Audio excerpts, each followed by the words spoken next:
Morning. I just picked up on a story from Saturday's Cambridge newspaper. There's a couple from Staffordshire. They've seen a van for sale online, so they've travelled down to Cambridge to get it. But the guy said, well, someone else is interested, so I need a deposit sort of thing. So they've forwarded a couple of grand. Consequently turned up in Cambridge at the address. Doesn't even live there. The guy's not there, Now this has happened to about 10 people that they know of. Right, so it's 10 times 2 grand. Because this guy's basically just taken a picture of a van on the street and said, this van is for sale.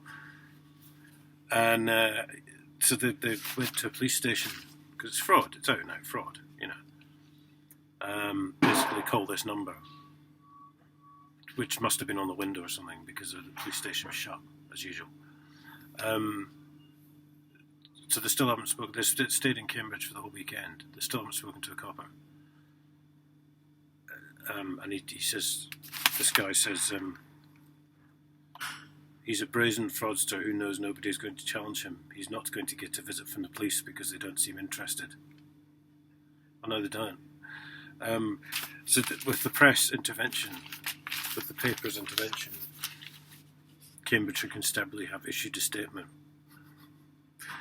A report of online shopping fraud. The victim told officers he had bought a vehicle online, but when he turned up in person to collect it, the seller and the vehicle were nowhere to be found. So yeah, possibly a bit foolish forwarding money, but apart from that, obviously a complete scam.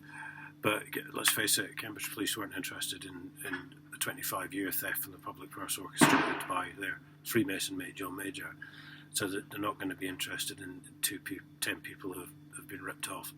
Are they? It's a bit much like work, that, isn't it?